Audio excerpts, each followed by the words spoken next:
me han pedido, o me han preguntado, mejor dicho, de que a dónde han estado los otros estudios de acerca de las herejías en la iglesia primitiva. He hecho dos podcasts y un videocast, y lo puse en GapTube, pero por lo visto que todos están queriendo ver dónde está en YouTube, así que lo voy a hacer aquí en YouTube y voy a seguir también el estudio aquí.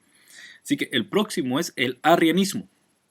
Y les quisiera decir que el arrianismo es algo que lo vemos el día de hoy en los testigos de Jehová y también en algunas denominaciones o sectas, por decir, pentecostales, que rechazan que Cristo es Dios. Pero bueno, ¿qué es el arrianismo? El arrianismo deriva su nombre de Arrio, quien era un presbítero en Alejandría. En el cuarto siglo, Alejandría estaba en Egipto. En el cuarto siglo de nuestra era. Arrio vivió entre los años 270 al 336 de nuestra era. A pesar de ser uno de los herejes más grandes de la historia, no fue un hereje que vino de afuera de la iglesia a atacarla, sino que, como he dicho antes, era un pastor en Alejandría, o sea que llegó a ser presbítero, o sea, llegó a ser pastor, o sea que no era una persona de que era hereje que vino de afuera a querer destruir la iglesia, sino que él estaba dentro de la iglesia. A pesar de que Arrio ha recibido muchas críticas, él llegó a sus conclusiones leyendo la Biblia minuciosamente. Y aquí una vez más, cuando yo digo que leyendo la Biblia, no es que la Biblia esté errada, sino que mucha gente al querer leer la Biblia con sus propias facultades intelectuales pueden llegar a errores como los que Arrio y los que hemos visto llegan. Y van a llegar muchos, faltan muchas herejías aún de hablar. Arrio no llevaba una vida disoluta y se le conocía como una persona que tenía una vida santa. Quiere decir que tener una mala doctrina no muchas veces lleva a tener una mala vida, una vida inmoral. Muchas veces la rigidez intelectual y moral que una mala doctrina puede hacer en la vida del ser humano lo lleva a tener una vida santa. O sea que no siempre aquellos que tienen doctrinas erradas pueden tener vidas disolutas. Tengamos mucho cuidado en eso, porque mucha gente piensa, ese hombre tiene una buena vida, por lo tanto su doctrina tiene que estar correcta. No.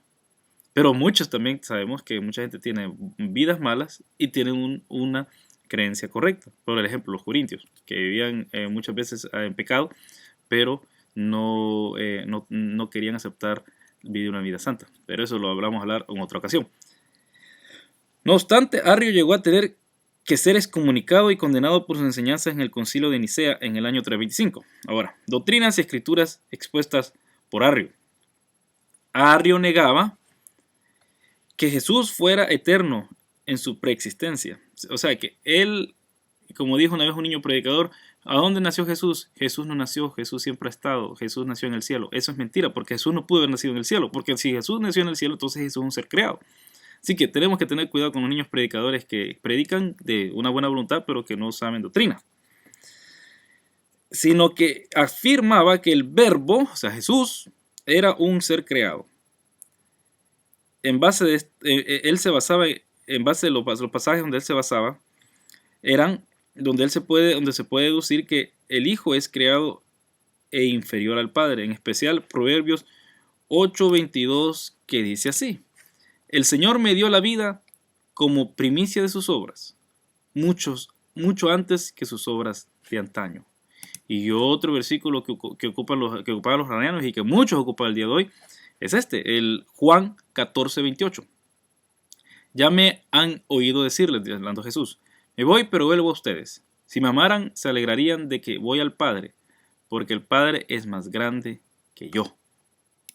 Así que, al decir que el Padre es más grande que yo, muchos toman que Jesús está reconociendo que Él es inferior al Padre. Pero bueno, esto lo vamos a ver. Sigamos con la doctrina y enseñanzas de ellos. Pero la controversia que Arrio afrontó fue la consecuente a otra controversia anterior, el sabelismo. Sabelio era otro cristiano en estos primeros siglos, propuso que no existía una trinidad, sino que era un Dios que se presentaba distintamente a través de las edades. O sea, que el Dios del Padre se presentó como Padre en el Antiguo Testamento, el Hijo como en los 33 años que estuvo aquí Jesús, y el Espíritu Santo es el que está ahorita reinando. Solo Jesús, los mal llamados unicitarios, pero que son unitarios, los solo Jesús, ellos tienen esa doctrina. Ellos tienen esa doctrina de que como solo existe una persona, una monada se le dice, monada quiere decir una sola cosa, solo existe una monada y por lo tanto ellos solamente tienen que, solo hay un Dios que se ha revelado distintamente en diferentes edades. Yo me recuerdo cuando estaba en el IM, el apóstol Ríos, él decía de que Dios era así, así como él era Otolé Ríos Paredes era padre para algunos, era abuelo para otros, era esposo para una mujer, era pastor para otros, así era Dios, que Dios también se presentaba así. Dios era padre para unos, era hijo para otros, pero esto es una herejía. Es una herejía porque entonces no existen tres, solo hay uno, que se está constantemente transformando. El versículo 22 de Proverbios 8 fue crucial en este debate para demostrar que el hijo era una persona totalmente separada del padre, así negando el modalismo. Lo estudiaremos más adelante, el modalismo. Que Sabelio dedujo. El arrianismo a él es el resultado de contestar la pregunta a medias que se puede formular como ¿es Dios uno o tres? Se respondió que eran tres, pero no como estos tres podían ser uno. O sea que Sabelio preguntaba ¿es Dios uno o tres?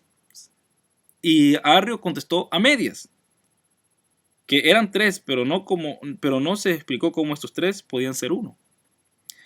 Después de Nicea no fue totalmente vencido el arrianismo, sino más bien olvidado para resurgir 30 años después, hasta el punto de ser apoyado por el emperador en turno.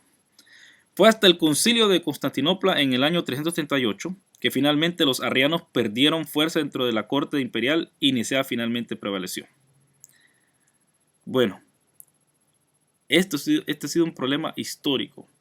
Por eso cuando usted, querido oyente, vidente, cuando llega un testigo de Jehová y le dice, bueno, que el paganismo fue el que ha introducido todo esto y que Dios o Rasol recibió esta revelación para dársela ahora a las personas el día de hoy, yo siempre le digo, bueno, es que ustedes no son los primeros que exponen esta herejía. Ya Arrio la expuso en los años 300.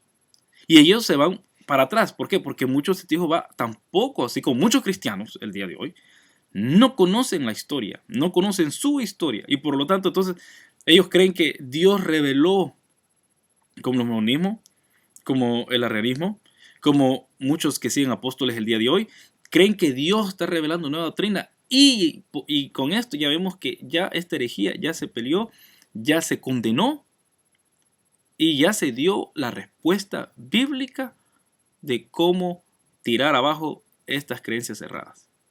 Pero muchos cristianos el día de hoy, por no estudiar la historia de la iglesia, están aún en ignorancia con respecto a todo esto. Después vamos a ver como lo que estaba llevando yo en el blog, el gnosticismo. Mucha gente dice, bueno, y los manuscritos man muertos, por ejemplo. Mucha gente piensa que los manuscritos del man muerto están aún guardados por la iglesia católica para más colmo. Dicen que la iglesia católica los tienen guardados porque ahí hay cosas que van a decir que la iglesia está errada, no solamente la católica, sino que todo el cristianismo. Pero querido amigo, los católicos no tienen esos manuscritos. Los manuscritos esos están en Israel y los están hasta el día de hoy los están poniendo, los están arreglando para que existan en la posteridad, para que no se arruinen. Así que todas estas leyendas, todos estos chismes, todas estas creencias